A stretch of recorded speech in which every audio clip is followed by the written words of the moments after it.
Hello friends, welcome to our YouTube channel English 09 points. इस video में हम study करेंगे विलियम शेक्सपियर के सोनेट नंबर 20 की, जिसमें हम analysis of literary devices and poetic devices of sonnet 20, जिसका टाइटल है a women's face with nature's own hand painted. तो आइए सबसे पहले देखते हैं literary devices. Literary devices are poets' tools that allow them to add variety to their simple poetic pieces. Shakespeare has also used many devices in the poem, whose analysis is as follows. दोस्तों, literary devices किसी poet के लिए tools का काम करती हैं, जो कि अपनी पोएम में वैराइटीज़ देने के लिए यूज़ करता है। शेक्सपियर ने अपने सोनेट में different types of literary and poetic devices का यूज़ किया है। आइए देखते हैं इस सोनेट की पोएटिक एंड लिटरेरी डिवाइसेस। इस सोनेट का वेरी फर्स्ट लिटरेरी डिवाइस या फिगर ऑफ स्पीच है एजोनेंस।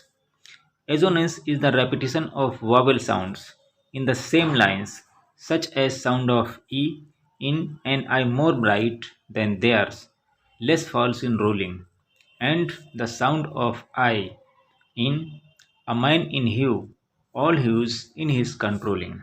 Assonance पोएम की लाइंस में वॉवेल साउंड्स का रेपिटिशन होता है, जैसे कि इस सोनेट की line an eye more bright than theirs less false in rolling में ई वॉवेल साउंड्स का रेपिटिशन। नेक्स्ट लाइन है a man in hue all hues in his controlling. इस लाइन में आई वॉवेल साउंड का repetition, जो कि assonance figure of speech को express करता है। नेक्स्ट फिगर ऑफ स्पीच है एलिट्रेशन।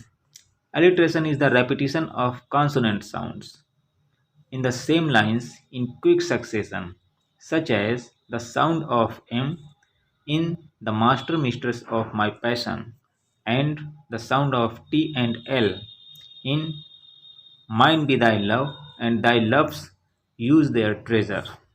एलिट्रेशन क्या होता है? तो एलिट्रेशन किसी पोएम की लाइंस में कॉन्सोनेंट साउंड्स का रेपिटिशन होता है, जो कि क्विक सक्सेशन के साथ होता है। मीन्स किसी पोएम की लाइंस में कॉन्सोनेंट साउंड का तेजी से बढ़ते क्रम में पुनरावृत्ति होना।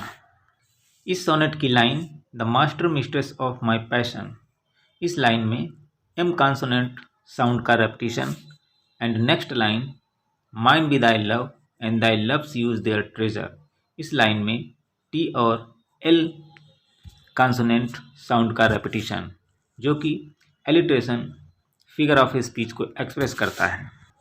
नेक्स्ट लिटरेरी डिवाइस है consonance. Consonance is the repetition of consonant sounds in the same line, such as sound of S in which steals men's eyes and women's souls amazed and the sound of T in a women's gentle heart but not acquainted.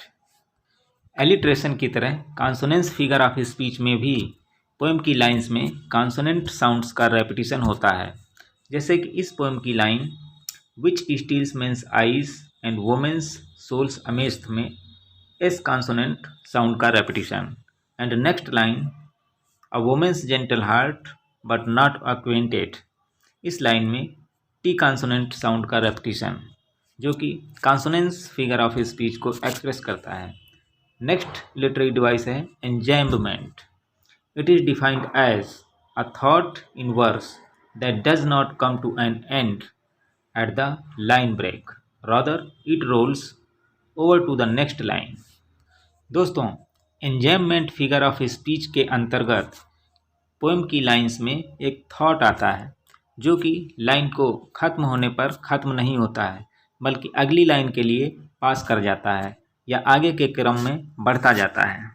एंजैम्मेंट figure of speech के example में इस sonnet की first 4 lines हैं a women's face with nature's own hand painted hast thou the master mistress of my passion, a women's gentle heart but not acquainted with shifting change is false women's fashion. इन सभी lines में first line से लेकर last line तक William Shakespeare ने fair youth, उनके friend के लिए, उनकी सुंदरता के लिए जो प्रशंसा की है, तो प्रशंसा का थाट इन सभी लाइंस में फर्स्ट लाइन से लेके लास्ट लाइन तक चलता है, जो कि लाइन खत्म होने पर ख़त्म नहीं होता है, बल्कि आगे बढ़ते हुए लास्ट लाइन तक जाता है, जो कि एंजाइनमेंट फिगर ऑफ स्पीच के एग्जाम्पल को एक्सप्रेस करता है। इस सोनेट की नेक्स्ट लिटरेरी डिवाइस है imagery. Imagery is used to make readers perceive things involving their five senses. Shakespeare has used imagery in this poem, such as "An eye more bright than theirs, less false in rolling, which steals men's eyes and women's souls amazed, and but since she pricked thee, out for women's pleasure." Imagery figure of speech के use के द्वारा readers को अपने five senses का use करके चीज़ों को समझने के योग्य बनाया जाता है, जिससे कि वो चीज़ों को अपनी फाइव सेंस के द्वारा आसानी से समझ सके। शेक्सपियर ने अपने इस सोनेट में इमेजरी फिगर ऑफ स्पीच का यूज़ किया है।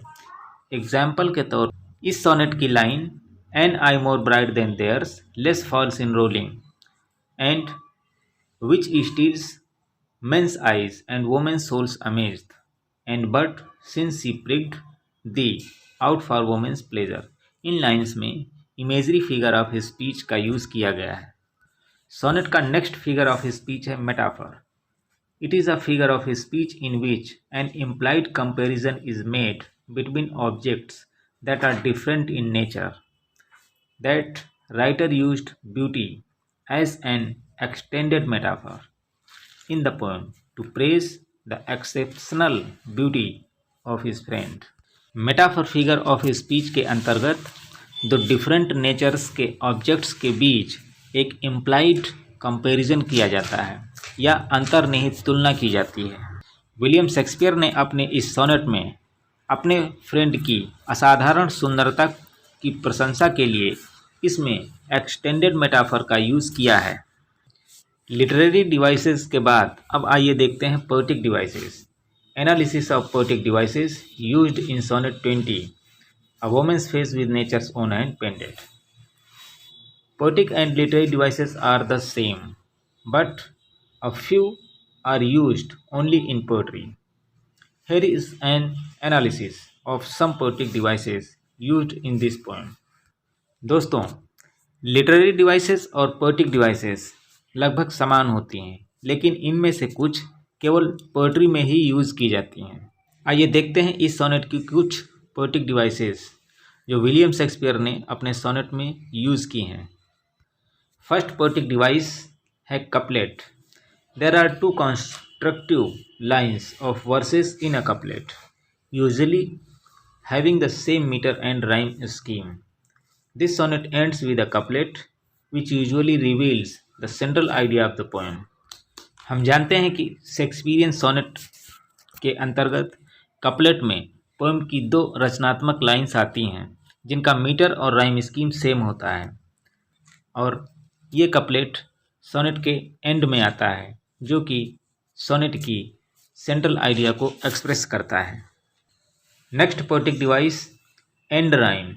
And rhyme means the rhyming of the ending words.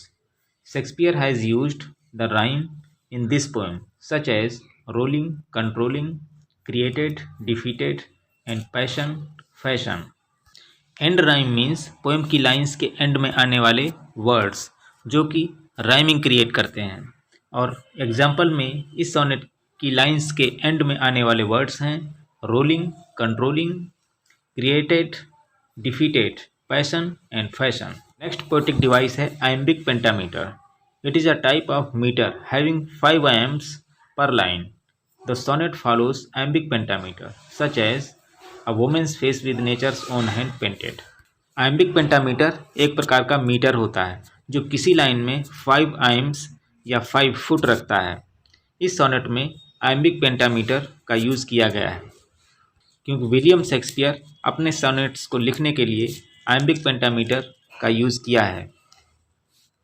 और एग्जाम्पल में इस सॉनेट की first line, a women's face with nature's own hand painted में 5 फुट के साथ आइम्बिक पेंटामीटर पोएटिक डिवाइस को एक्सप्रेस करती है। Next poetic device quatrain. A quatrain is a four line stanza borrowed from Persian poetry. There are 3 quatrains in this poem.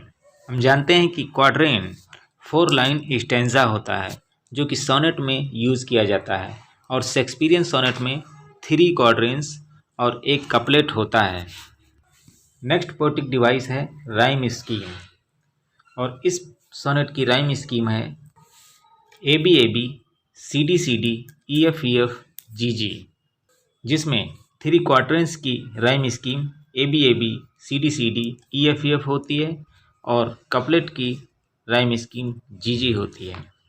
Next and last sonnet. Sonnet is a 14-लाइन poem usually written in iambic pentameter. This Shakespearean sonnet consists of 3 quatrains and 1 couplet. दोस्तों, इस video में हमने William Shakespeare के sonnet 20 की literary और poetic device के बारे में पढ़ा। अगर इसकी समरी पढ़ना चाहते हैं तो इससे पहले वाला वीडियो देख सकते हैं।